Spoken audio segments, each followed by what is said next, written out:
Hey guys, welcome back to the channel again. Today we are going to evaluate three companies from the chemical sector: Amal, Tanfac and clean science.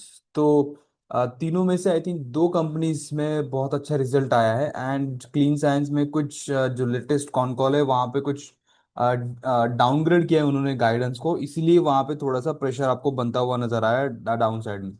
So let's see अमल का क्या story है। तो अमल एक speciality company है, 1200 करोड़ का market cap है। It is actually wholly own subsidiary of Amal speciality chemicals, और ये बेसिकली बल्क केमिकल्स बनाती है which is like commodity chemical, जैसे sulphuric acid, oleum, sulphur dioxide, sulphur trioxide. और इनका एक ही प्लांट है अंकलेश्वर गुजरात में, और उसका भी इन लोगों ने लास्ट क्वार्टर मतलब जो Q4 था, सॉरी Q1 था, उसमें इन लोगों ने शट डाउन किया था। तो उसका इम्पैक्ट यहाँ पे रेवेन्यूज में आया, but still they manage to grow at 131% in the Q1। और अगर आप FY25 का टोटल सेल्स ग्रोथ देखोगे तो वो है 57% year on year. So question is कि ये FY26 में कितना परसेंट ग्रो कर पाएंगे। तो अगर Q1 का आप ग्रोथ देखोगे, Q1 FY26 में, तो 131% over the last year on year का ग्रोथ है, और कंपनी कंसिस्टेंटली ग्रोथ मोड में है। आप अगर इसके पिछले पिछले जितने भी क्वार्टर्स है, आप धीरे धीरे ये कंपनी ग्रो ग्रो कर रही है, that is fantastic thing. So EBITDA margin is like moving in a positive direction, 15 to 24, 15% से 24% की तरफ चल पड़ा है। पैट मार्जिन इज लाइक वो लास्ट ईयर सेम क्वार्टर 2% था, now it is 19%। And EPS में जबरदस्त ग्रोथ है, so that is good for shareholders, and that's why you are seeing traction in this particular stock.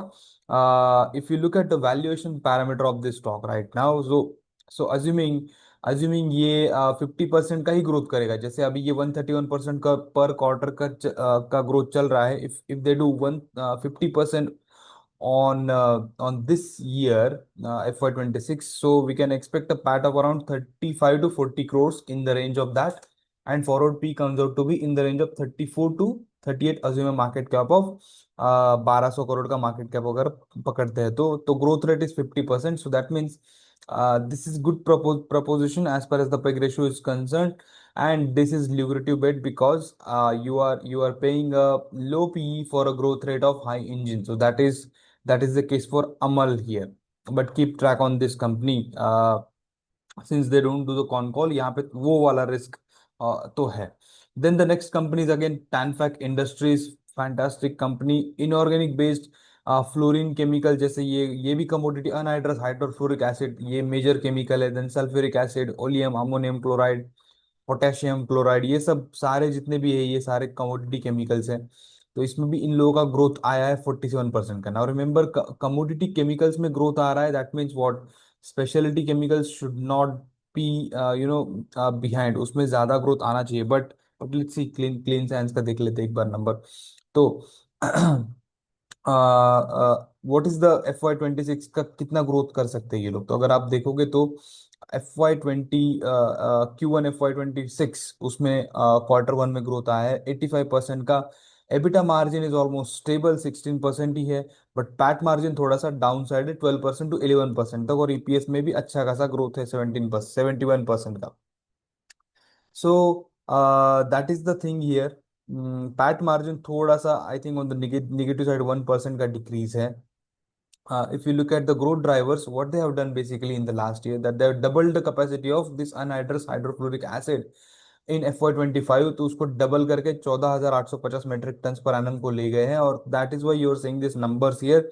And they are also focusing on the speciality grade hydrofluoric acid and value added product, so that ये जो EBITDA margin है ये शायद 16% के आगे जा सकता है। तो हमें देखना पड़ेगा इसको ट्रैक करके, राइट। सो दिस इसमें रिस्क वही है, कमोडिटी है, प्राइस फ्लक्चुएशंस होता रहता है। ऊपर वाली अमल कंपनी पे वही रिस्क है basically. But if you look at the valuation and compare with Amal, so it's like 50% का ग्रोथ इंजन अगर हम पकड़े, based upon assumptions basically, because we don't know right now whether that will grow by 50% or not. So we need to assume something here. This is their last 4-5 साल का CAGR, and PAT आता है around 90 crore का, with forward P of around 52 to 55, उसके लिए आपको 50% का growth engine आपको मिल रहा है. So this is I would say not not reasonably cheap basically as compared to Amal में ज्यादा अच्छा डील मुझे मिल रहा है. Okay, now let's go to the last company which is clean science. 14,000 crore का मार्केट कैप है.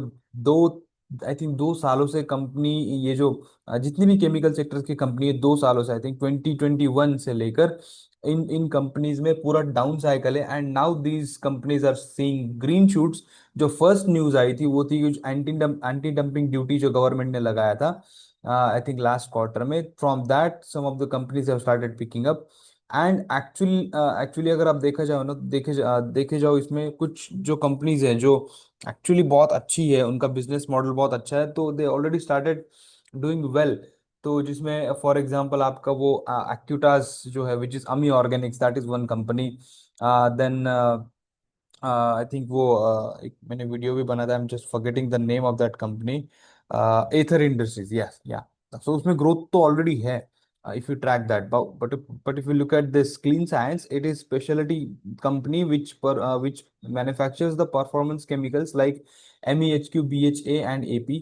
और फार्मास्यूटिकल इंटरमीडिएट्स भी एक मैन्युफैक्चर करते हैं like guaiacol and DCC. And FMCG में जो केमिकल्स लगते हैं वो तो तीन बेसिकली इनके सेक्टर्स हैं. तो performance chemicals make 74% of the revenue, that is the majority of the segment. Pharma 16% and FMCG 10%, right. So इसमें last year they manage to grow at 22%, which is good as per as the trend is concern. तो but this year क्या है, तो this year में थोड़ा सा यहाँ पे इन लोगों ने गाइडेंस तो लास्ट टाइम अच्छा दिया था कि दे विल ग्रो बियॉन्ड, जिसका उनका 42% का एबिटा मार्जिन होता है ना, तो उसके north of that they will grow. और उसमें 18 to 20% का ग्रोथ आएगा एबिटा मार्जिन में. बट जब Q1 का कॉन कॉल हुआ तो then they downgraded that guidance. They said that there was some delay in launching the new products, and therefore वो जो 18 to 20% का एबिटा मार्जिन का ग्रोथ था वो घट के आ जाएगा 15 to 20%, 15% ही बोला उन्होंने. तो एबिटा मार्जिन में डिग्रोथ रहेगा, मॉडरेट रहेगा. और उन्होंने बोला कि Q2, Q1 Q2 में वही सॉफ्टनेस रहेगी. And then from Q3 sales will start picking up. तो PAT margin again it is 1% से डाउन हो गया 29 से 28%. EPS growth is flat. और इसीलिए आपको स्टॉक में ये जो बिजनेस है यहाँ पे थोड़ा सा आपको प्रेशर बनता हुआ नजर आ रहा है डाउन साइड की तरफ. आ, और दूसरी चीज क्या हो गई यहाँ पे, जो प्रमोटर्स है, because of estate planning, some estate planning, I don't know what estate planning they are doing, but I think Ashok Boob and his family they are selling their stake. And उसके बाद अभी 71% जितना है स्टेक प्रमोटर्स का, उसके बाद वो 51% जितना रह जाएगा. और उसकी वजह से भी ये स्टॉक नीचे जा रहा है. That is one one of the reason. And if you look at the growth drivers here, तो ग्रीन फील्ड कैपेक्स एक्सपेंशन इन लोगों ने किया था. They are bringing 2 performance chemicals and one in next quarter. एंड एक और जो है उसके बाद आएगा, तो उससे इनका एबिटा मार्जिन डेफिनेटली बढ़ेगा because that is margin active business. And एक और जो DHDT फार्मा इंटरमीडिएट, उसका जो प्लांट उन्होंने कमर्शलाइज किया है, उसके भी सैंपल्स इन्होंने कस्टमर्स को भेज दिए. तो वहां से भी अभी रेवेन्यू आना स्टार्ट हो सकता है. लेट्स सी Q2 में कंपनी आके क्या बोलती है, और इसके कोई अपडेट्स आते हैं क्या, तो वो हमें ट्रैक करने पड़ेंगे. देन न्यू लॉन्चेस, जो ये सारे न्यू लॉन्चेस है in the performance chemical and in the FMCG space for ये जो HALS करके केमिकल है. Now it is all this new launches have a addressable market of around 1.7 billion. Now उसमें से कंपनी कितना शेयर ले पाती है, वो देखना पड़ेगा, क्योंकि 1.7 billion is also a market by Chinese players. और बहुत सारे और दो चार प्लेयर्स होंगे इसमें ना, उन वो सब मिला के that market is 1.7 billion. Now depending upon their pricing strategy, है ना, और वो कितना शेयर अपने कॉम्पिटिटर से ले पाते हैं, that that time will tell us, right. So this is small update on this one. So execution is the key here. If they fail in execution, then the pressure will definitely build on this stock on the downside.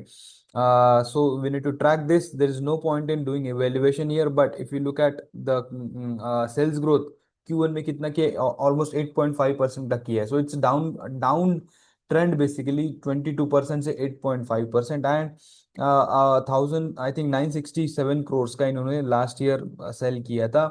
सो अगर ये DHDT जो इन्होंने samples बेचे हैं तो उससे 100 to 150 crore मान लीजिए ये इतना करेंगे तो almost again we are looking at a growth of around 10 to 12% in this year, if they successfully launch these new chemicals और वहां से कुछ ट्रैक्शन आता है, देन परहैप्स ये गाइडेंस थोड़ा सा अब बढ़ाएंगे शायद पोस्ट Q2। ये जो 100 करोड़ का नंबर है ना, ये जो उन्होंने आई थिंक ये कुछ केमिकल्स जो बेचे हैं यहाँ पे, तो they have given the number पर क्वार्टर में इनको 24 मिलियन, सॉरी 24 करोड़ का सेल हो रहा है। तो I just extrapolated that number to as 100 crore. But anyways we need to track this कि अगर ये अपसाइड करते हैं तो देन ऊपर की तरफ ये प्रेशर बनना स्टार्ट हो जाएगा, तो वो पॉइंट हमें ढूंढना है। So all in all this is all about chemical sector, but definitely some of the good companies के रिजल्ट्स आना बाकी है, वो भी हम स्टडी करेंगे। And then we see that कौन सी कंपनी है केमिकल्स में जो which is doing better. So for today's video if you have to rank, तो Amal takes number one position, followed by Tunfac, and then last one is Clean Sciences.